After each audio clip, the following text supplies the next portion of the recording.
name is Craig Henry. I'm the current CEO of the St. Lucia National Conservation Fund.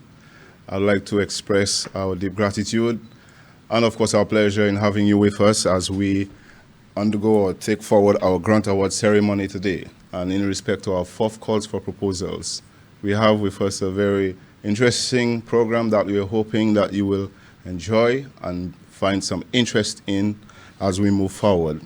To begin, I would like to welcome my colleague, Mrs. Arcadia Bonnet, to deliver an opening prayer. And I'm hoping that you could join us. I would appreciate if we could find ourselves in a position that we respect. Please come forward, Arcadia. Good afternoon, everyone. I just want to reintroduce myself. I am Arcadia Bonnet, the office assistant. May we all position ourselves for prayer. Heavenly Father, which art in heaven, Father, we want to thank you for the wonderful day that you have presented before us. We want to thank you for the good weather, but most of all, we want to thank you for the traveling mercies that you have bestowed upon us. Lord, as we are about to do these awards, I pray, dear Lord, that you may grant us the position, dear Lord, to do your will, dear Lord. I pray, dear Lord, that as we are about to give the grantees the monies, dear Lord, that they may use it, dear Lord, in order to do the project according to the way, dear Lord, that they have decided, dear Lord, in the past.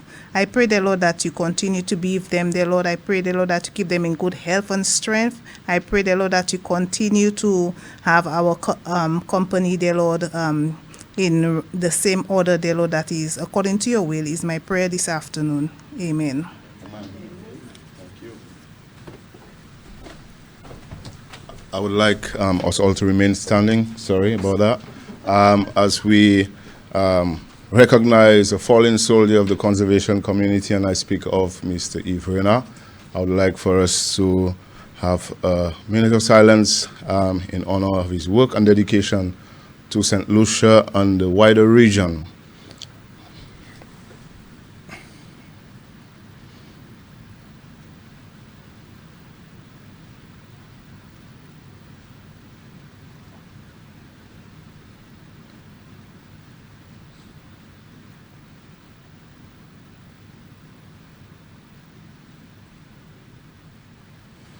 Thank you very much.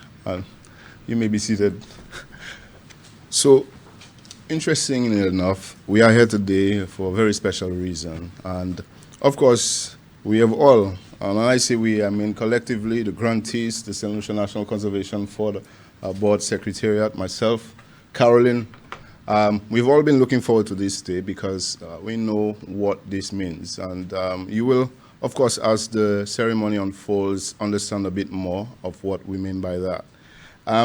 I'd just like to take some time to recognize, of course, Carolyn, our chair, who's here with us and always ready to support and give us some direction. But also in our audience, we have the Permanent Secretary, Mr. Barrymore Felicien, of course, of the Ministry of Agriculture, Fisheries, Food Security, and Rural Development. Very important partner. We have as well a representative from the Jeff SGP UNDP office, of course, in the name of Ms. Stephanie Peters, a very worthy partner. And of course, let me take the time to recognize our grantees, those of you who will be the center of attention for the next few months, of course, not just today. And of course, my staff, my colleagues, definitely. I would like to welcome to the podium Mrs. Caroline Trubetskoy to deliver the opening remarks. Thank you. Thank you, Mr. Henry. So good afternoon. Let me just briefly introduce myself. As you have already heard from Craig, I'm Caroline Trubetskoy. I'm the chairperson of the St. Lucia National Conservation Fund, and I'm also the chair of the Regional Caribbean Biodiversity Fund. It's a true pleasure to be here today. Let me please acknowledge the presence of our permanent secretary in the Ministry of Agriculture, Fisheries, Food Security and Rural Development, Mr. Barrymore Felicien. Gentlemen, I have had a great working relationship with for many years. We have also with us Ms. Stephanie Peters, who represents the Global Environment Facility Small Grants Program of the United Nations Development Program.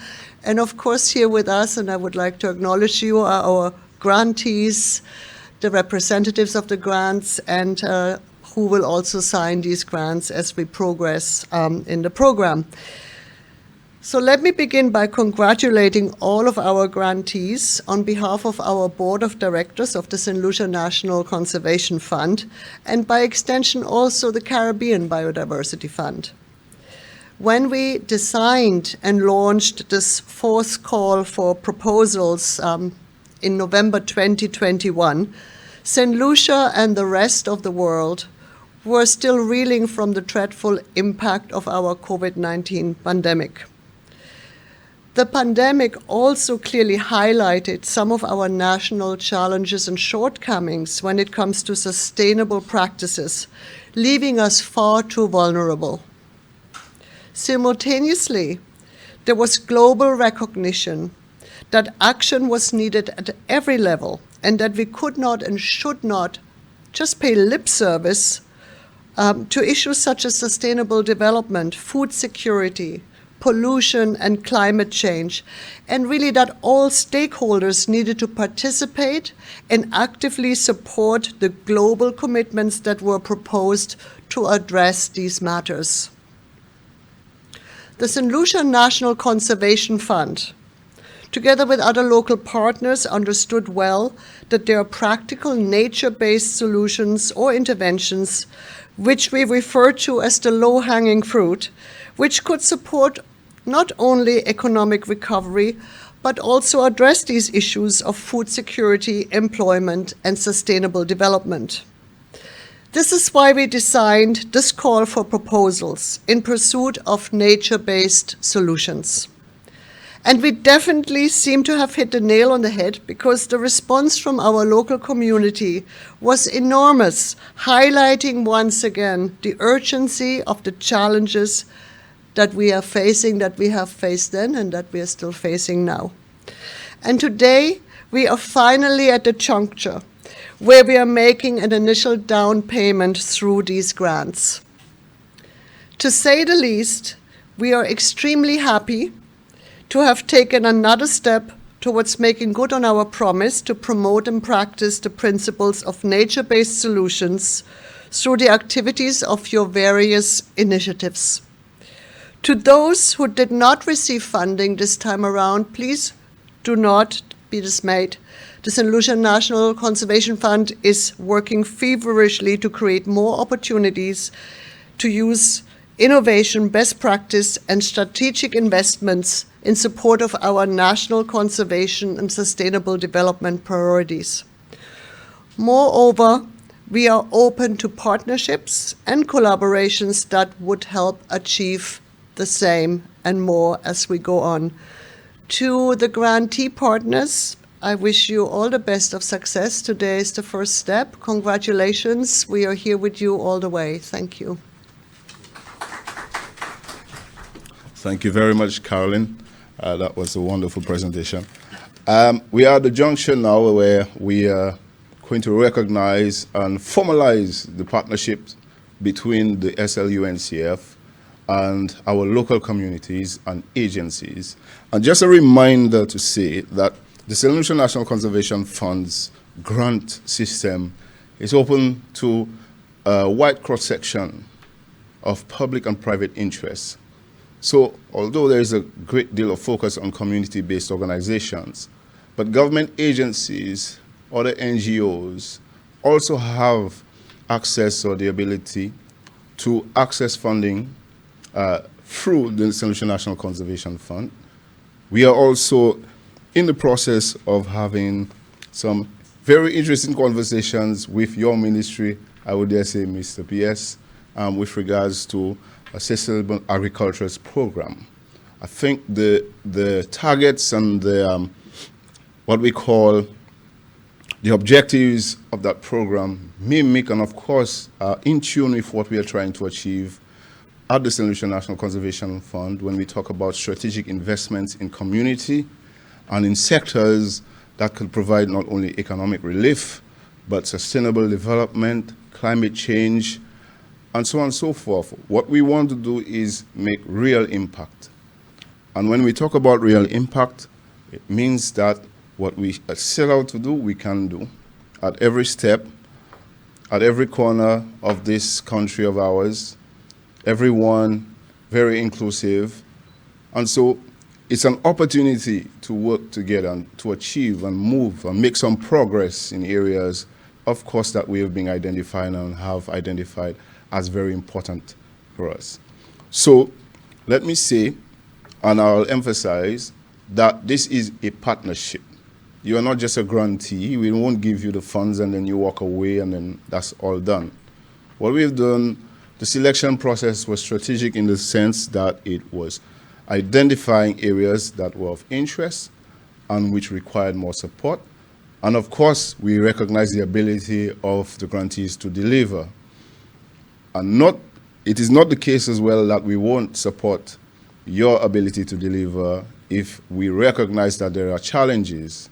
I also will mention that we have an ongoing project that is targeting that particular sector, capacity building for the local community, where we understand that there are challenges associated with human resources, people who want to do projects but do not have the finance, not just finance, the connections, the expertise, and so on and so forth. So what we intend to do with that project, and Mr.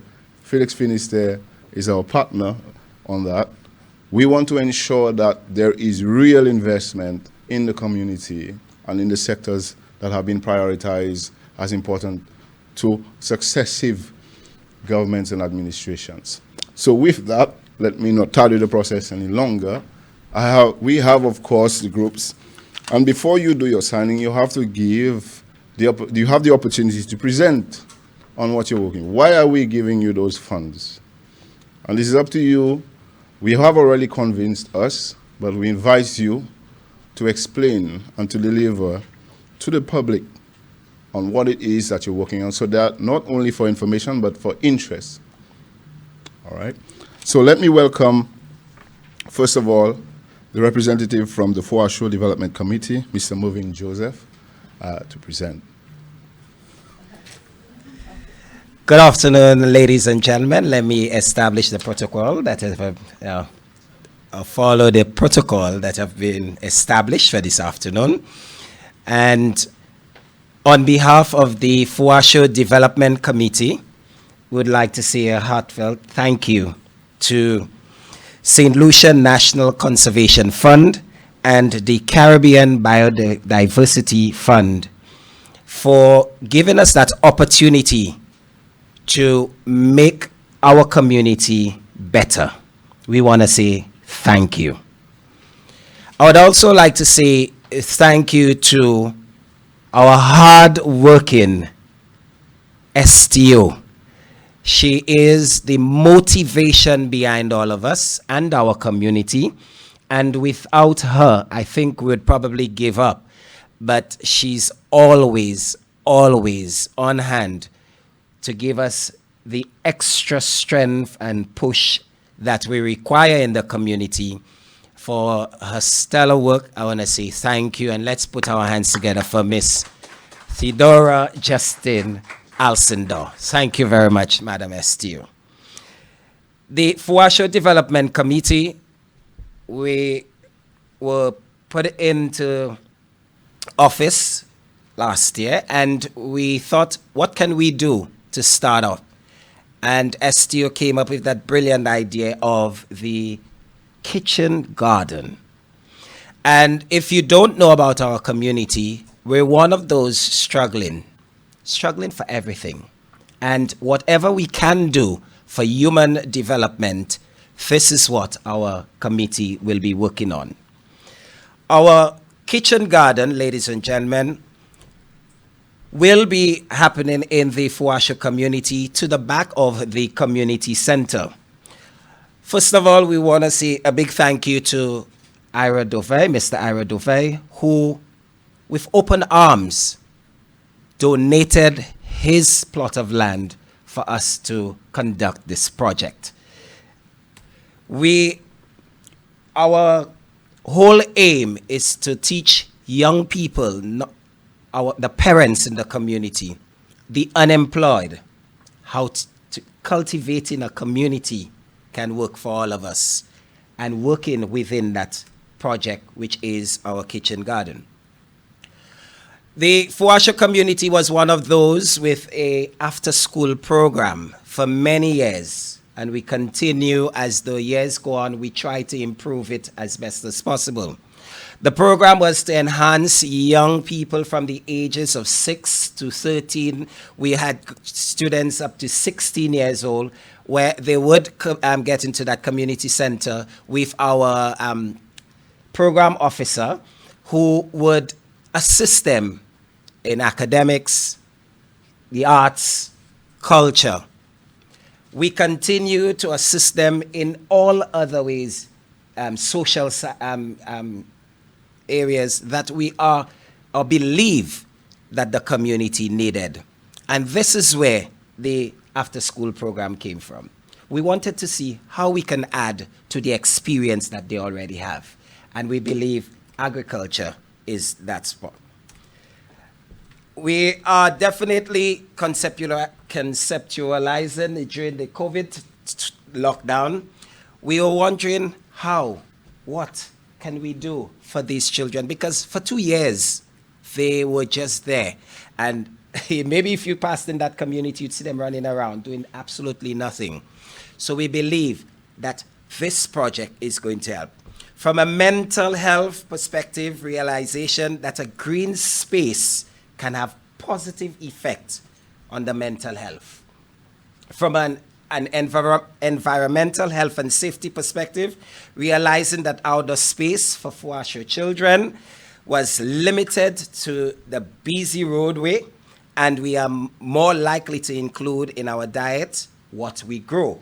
What are we saying? Our students, you'd see them if you commute to Victoria Hospital. You'd see them playing football, cricket, block off the road, a very busy road at the time. Today, it's not as busy as then, but they would block off that road, and I see a fellow Fuasha band with me, and we would just take over the street, and ambulance would be coming. We don't care about that because we are enjoying a good spot. So we believe that green space would work very well, although it's not going to eliminate the fact that we will still take over the road because we want to play the cricket and the football. We are looking to see how we can get that space organized for the young children. But having that kitchen garden, it will assist them to be off the streets. Again, we want to say thank you to Honorable Ira Dufay, who donated with open heart this piece of lot, which we are seeing right there on screen, that he donated to us to coordinate this program. We have everything. We were very, very keen on ensuring that everybody knows that Mr. Dovey donated this plot of land, so we placed everything on there. Phase 1 of the project, the bushing. So on the land, we had a small structure of an old house that Mr. Dovey had. We got assistance in getting that debushed, the demolition of the structure, removing waste material, and this is what the location looked like before. Quite a bit. We took a day or 2 or 3 full days with the assistance of a number of persons to get the space ready, set, and we're about to say go after I sign for the check. So we're just giving you a quick view of what the location was like and the work that it took to get the site ready. And today, we are proud and ready to say that this is what we'll be working with. But I'll say, Mr. Henry, because we took a few more days extra, it has a little more debushing to do, but we will definitely take care of that. We want to say thank you to Sandals Resorts International, who, when we made the call, was very happy to donate some funds to get the lot of demolished, prepared. SLASPA for the support. The St. Lucia National Lotteries Authority, we want to say thank you to them.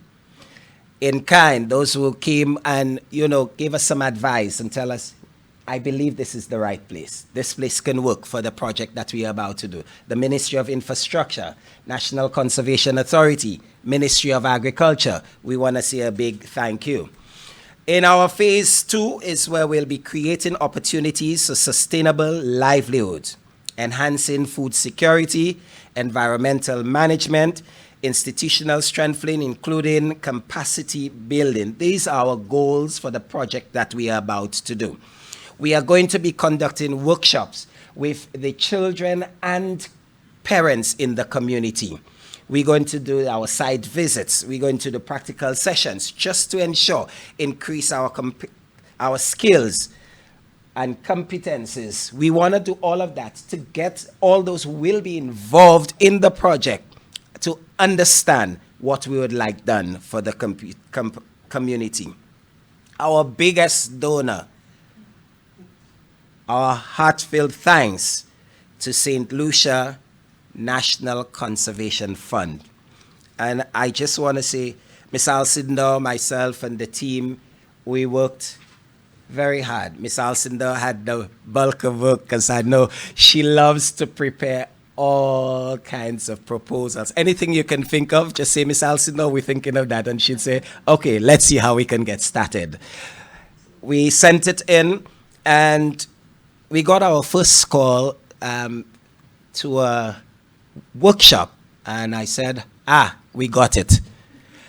When we went to the workshop, the young lady who's doing the training said, the workshop does not guarantee you the funding. So it broke my heart at that point. I was a little under the weather. I felt, why am I coming to a workshop and you're not going to give me the funding? However, we stayed motivated. We spoke about everything. We said, you know what, let's see what happened. And we got a second call to a meeting to explain. So I said, that's progress. And then we got a third call to say, some things in your proposal need to tweak, to fix, to make sure it suits the St. Lucia National Conservation Fund. But we still have not heard we were getting the funds. However, we stayed motivated. And then when we got the word that, yes, we will be your sponsor, I think we had a small party with no drinks. So at the time we were not expecting to get. And we want to say thank you. Thank you to St. Lucia National Conservation Fund. Thank you to Caribbean Biodiversity Fund. We want to say thank you. The Fuasho After School Program Kitchen Community Garden aims to create a one-of-a-kind, safe, and supportive sanctuary for all community members to foster a sense of community in which trust, effort, knowledge, skill, and responsibility are shared, where creative quality and the environment are nurtured, and where equity and community investment can blossom within our community garden. We hope to promote appreciation of a healthier food and people with the intention of cultivating community and soil. Ladies and gentlemen, the project will be managed by the Fuasho Development Committee, and of course, we'll be reporting. And I like the word you just used, Mr. Henry.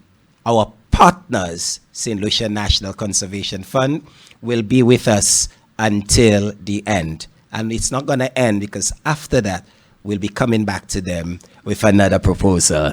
Thank you very much, everybody. Thank you, St. Lucia National Conservation Fund, and thank you, Caribbean Diversity Fund.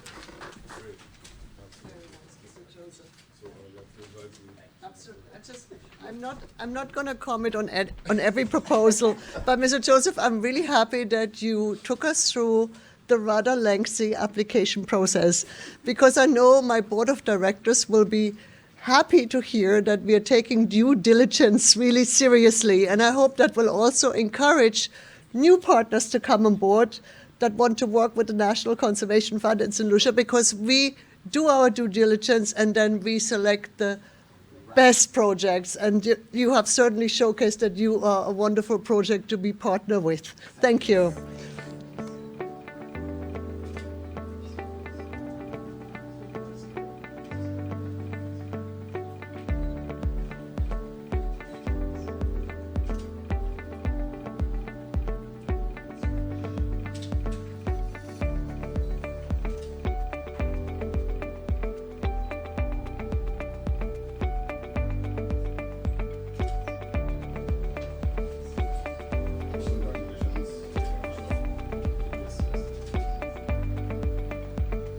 Let me now call on the next recipient or grantee. And remember I said that with the Conservation Subgrant Program, we do not only target community groups, but the government agencies can benefit from the support. So we have a very interesting program and project that we'd like to announce to you. And we are going to ask Mr. Pius Haynes, Senior Wildlife Officer of the Department of Forestry, to present on this project. Mr. Haynes. Good day, everybody. Thank you very much. I'd like to adopt the protocols that has been taken at this point in time. On behalf of the Forestry Department, I'd like to really thank the St. Lucia National Conservation Fund for allowing us, to go through this project with their support as our funding partner. I'd like to represent, in fact, I'd like to present this project, which speaks on the feral pig management within our forest reserve. And as Mr. Henry has stated, this to us is a very exciting project, and it is one that we have wanted to develop a very long time ago. So the forest reserve, more or less, in fact, we have realized that we have a major issue within our reserve with the presence of what we refer to as koshomao, feral pigs. Okay, now, these creatures are really, really destructive. They are very destructive to our forest ecosystem. They are also invasive species, and they pose a severe threat and an enormous liability to the integrity of our forest ecosystem, as well as our native biodiversity, agricultural production, as well as human health. So feral pigs are really very destructive creatures. They are also very intelligent, and they have a very high rate of reproduction. They are omnivores, they are opportunistic. In fact, they will eat and feast on anything that they could actually find, be it plant or animal matter. And so these animals have learned really how to adapt to different ecosystems, and by virtue of these capabilities, they have been able to establish and expand themselves quite well within this ecosystem. And so we have identified this as a major problem. However, we see an opportunity for economic gain, as well as one that could help sustain rural livelihoods. And so the project was conceptualized, and that project is entitled Feral Pig Management for Nature Conservation and Sustaining Rural Livelihoods. Okay, so this project is a small one, and it will be, well, it has been funded to the tune of just a little over 32,000 EC dollars. And there will be in-kind contribution or co-financing by the Ministry of Agriculture via the Forestry Division. The project will run for a 15-month period from the inception. And our principal objective, our goal really, is more or less to maintain, the integrity of our forest reserve by keeping the population of these feral pigs within a certain threshold that would help promote rural livelihoods and sustain in a sustainable manner. So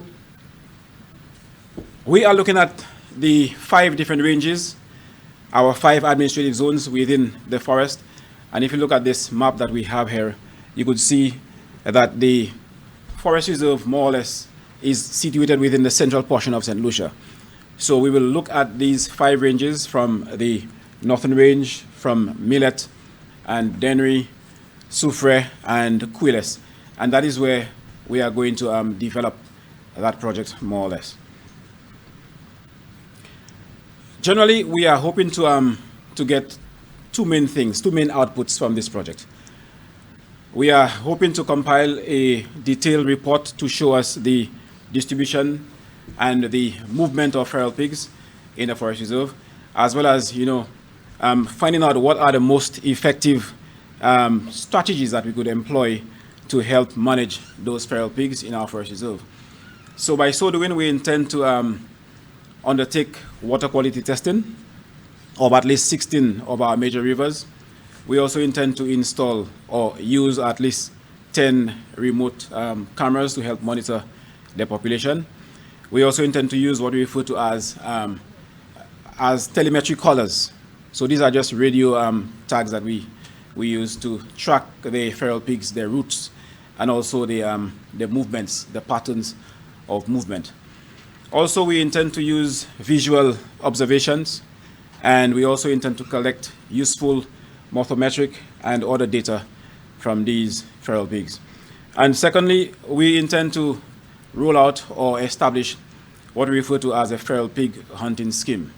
And by so doing, we intend to issue hunting permits or licenses, and we also intend to cull feral pigs that we encounter, and eventually also we intend to supply certified wild meat from the forest reserve. Now, in 2017, we conducted a preliminary survey, more like a pilot that we did to help give us more information and details on the state of affairs of these feral pigs within our forest reserve. And so we went out and we used camera traps, and we were able to find some information on these pigs, but we intend to do this in a more amplified manner at this point in time. And so these were some of the suspects that we encountered in the forest reserve. So you can well appreciate, their characteristics, their size, their shape, their colors, and so on. And you could also appreciate some of the damage that these pigs inflict on our forest reserve. I mean, pigs by nature, they like to what we refer to as rooting or labourer. That is what they do. They labourer, they root, and they also like to wallow in muddy puddles along riparian areas, watercourses, and so on. And, by their feces and, their very action, they pose a very serious threat to the forest ecosystem and, by and large, the nation on a whole. So we want to enroll. In fact, we want to develop this project. I'm not sure if you could see another one that is on the bottom left. These were taken from our camera traps, and they could more or less show you some of the live samples of feral pigs that we have roaming around and foraging on the forest floor. This one was taken on, in Millet, the Millet Forest Reserve. And here you could see another one that was caught at night by one of our cameras. So I was told that we have 5 minutes to do this presentation, so I made sure I kept it within 5 minutes. And so it's promising to me. In fact, this is a very interesting project, and we are actually looking forward to its successful completion. And we hope that at the end of this project, we would have amassed a lot of information to help guide the way as it relates to management of these destructive creatures in our forest reserve. Thank you. Thank you very much, Mr. Hayes. I would like to invite, of course, the Permanent Secretary, Mr. Barrymore Felicien, to sign on behalf of the government of St. Lucia, given that this is a public sector, private sector, or NGO partnership.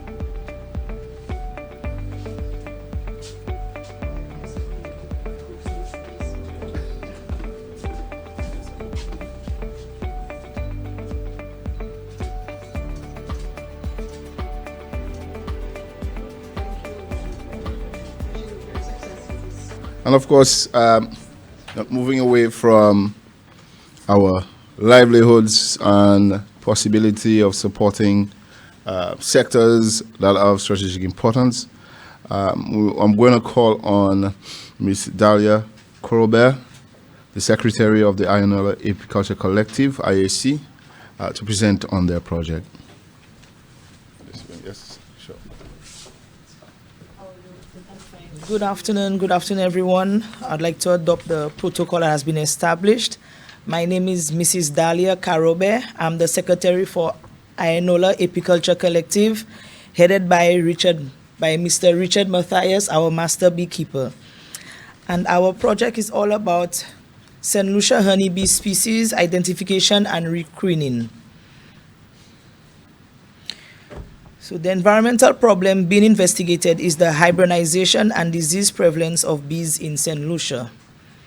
On a sad note, we had a tragic beekeeping incident which occurred in the constituency of Grace Vieux-Fort last year, and it resulted in the death of a partially blind woman. This incident supports the preliminary finds that bees in St. Lucia are hibernized, with the Apis mellifera, the western honeybee, and the Apis sculata subspecies, better known as Africanized bees.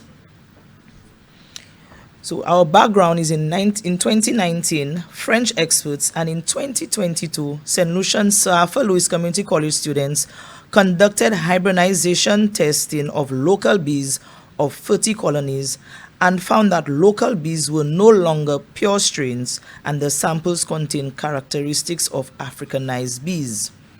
These two reports clearly highlight that there is an urgent need to expand the assessment to more apiaries to provide more evidence for hibernization of local bee population.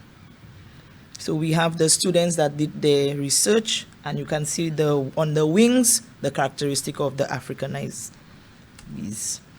So we have just a snapshot of the diseases that have been found across the Americas, and we have Guyana, St. Lucia, and the US. So we'll not go into the diseases, but we know that we have certain diseases, and we will look to find out what else we have in St. Lucia. So this project will also support an important knowledge sharing event for beekeepers and communities. That is the Hiranora National Honey Show, which was hosted on the 10th of December this year, which was very, very successful. And we also want to do one this year, 2023, in December.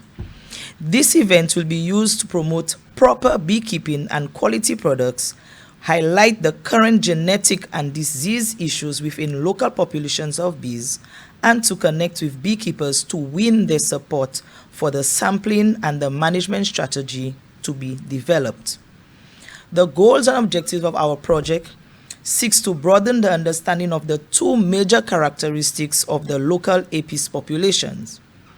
One, the level of hibernization of the Apis subspecies, the level of harmful pathogens and viruses that affect bees and possibly other important endemic pollinator species in St. Lucia, to improve honey quality and understanding of the product through participation in the Hiranora National Honey Show 2022, and improve honey quality and understanding of the product through participation in the show in 2023. So we have a number of activities that the project will undergo. The second Hiranora National Honey Show will be used as a mechanism to buy in from beekeepers to participate and make use of suggestions and conclusions, which we have already done. Over a 1-year period, samples will be collected from 300 colonies across the island of St. Lucia, a mixture of both those domestic and feral colonies. Domestic being those we have in the beekeepers have in their yards, in their backyard, on their properties, and the feral are those wild hives. These samples would be then processed in 3 ways. 1, wing scan analysis to identify the species of bee. 2, DNA mitotyping of bees to verify wing scan results. And viral load analysis to identify any possible pathogens present in the colonies tested. And number 4, based on these results, a suitable strategy will be developed for addressing the hibernization and the viral loading. Number 5, collect honey samples from at least 10 apiaries for pollen analysis. Pollen analysis will identify the trees and plants that our bees feed on the most. And number 6, the project will also implement the strategy developed. For example, it can make available at least 200 mated queens of favorable Apis mellifera traits, which will be distributed to the hives identified as Africanized in activity 3. The benefits of this project will include improve awareness of the hibernization and diseases of honeybees in St. Lucia, preparation of beekeepers for competition, completion of the honey show report, participation of St. Lucian beekeepers to compete at the UK National Honey Show, partnership with IGY Marina and ACK. We'll do extensive testing of hibernization of bees in St. Lucia to provide a definitive diagnosis and report. Extensive testing of diseases in honeybees in St. Lucia based on the trees identified in the pollen analysis, encouragement of local beekeepers with support from Forestry Division to plant more of the trees identified to act as forage as well as a climate mitigation initiative. Development of a management strategy to address the results from 2 and 3, where we'll have documentation and publication of the management strategy, and widespread training and implementation of the management strategy, where we'll have survey participating beekeepers for 1 year to evaluate their progress. We would like to thank St. Lucia National Conservation Fund, UNDP, SPG, the Small Grants Program, and especially IAC for coming up with this project. Thank you very much.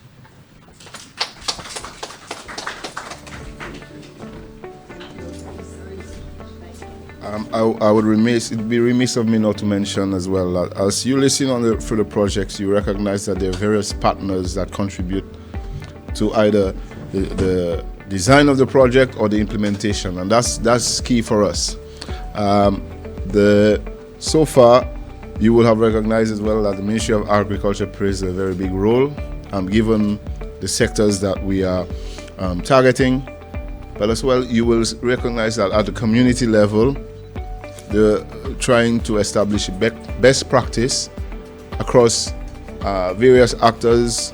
When we talk about actors, we talk about honey producers, we talk about the Ministry of Education, so Alpha Louis Community College. So all of these projects present opportunities for learning, for capacity building, for understanding, and for refining processes that we know can work for us. So I am heartened again to hear and to bring to you this particular project with regards to honey production.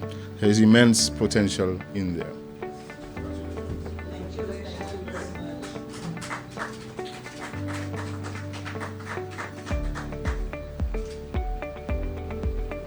Let me welcome Mr. Alexis William, and he's representing the Mushroom Collective. They're focused on supporting climate-smart mushroom production in Babuno and St. Lucia.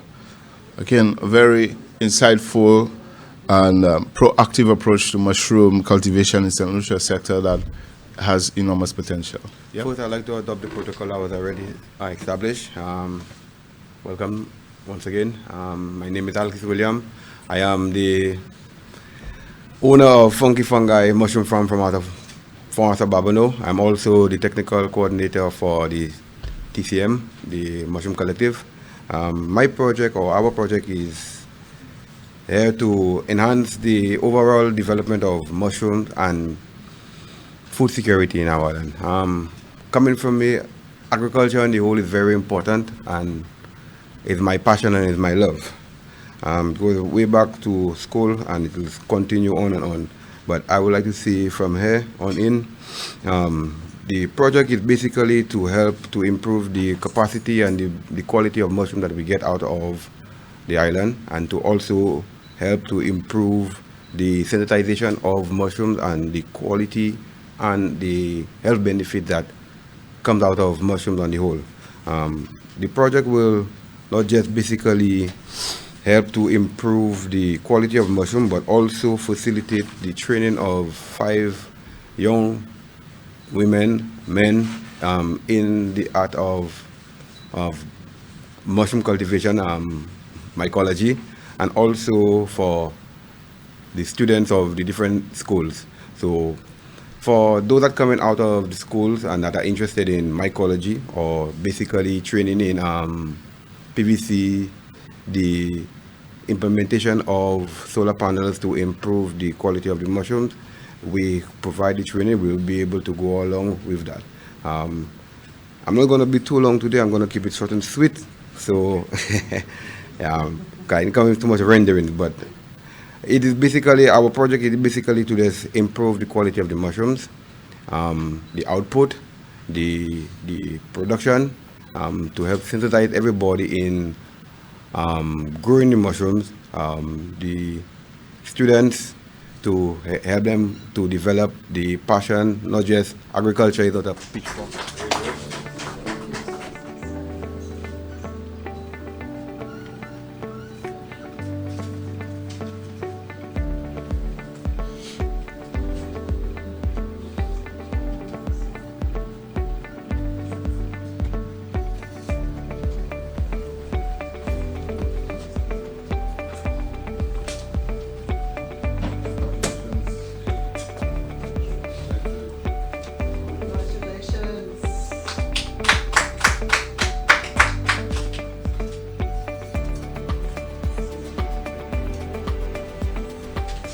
So, ladies and gentlemen, that was very interesting, and I must say, even among the grantees, that you must have taken some interest and curiosity as to what other groups are doing, and perhaps that can cause some kind of synergies among you all, because that's what we're looking forward to.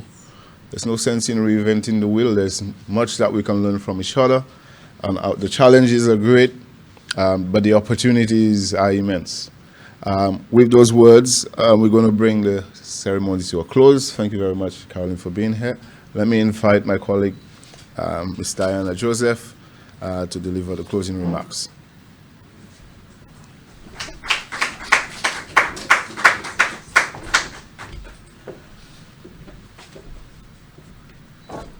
Pleasant good afternoon to everyone. My name is Diana Joseph, Program Officer at the St. Lucia National Conservation Fund. Although I recently started, I'm quite happy to be part of the process, and I think most of you I have been communicating with. Through you're putting if you have not met me, you're putting a face to the name. Okay, so on behalf of the board and secretariat of the St. Lucia National Conservation Fund, I would like to thank our distinguished guests and participants for your presence. Thank you to everyone who made today's proceedings possible. Thank you to Madam Chairperson for your presence. Our gratitude as well to our evaluation team who assisted in the selection of grants for this cycle. We also want to recognize the Caribbean Biodiversity Fund, our donor partner. Thank you to our CEO, colleagues, for their collaborative efforts making today possible. To our grantees, today marks a milestone for your projects. As Mr. Joseph was saying, they've been waiting patiently to get this thing started, and we're quite happy that this is not only the official commencement of your projects, but also you now have the funds to start mobilizing your projects and making it a reality. Congratulations to all the 4 grantees and best wishes with the execution of your projects. We look forward to working with you and providing the necessary support to ensure the success of your projects. Again, I say thank you.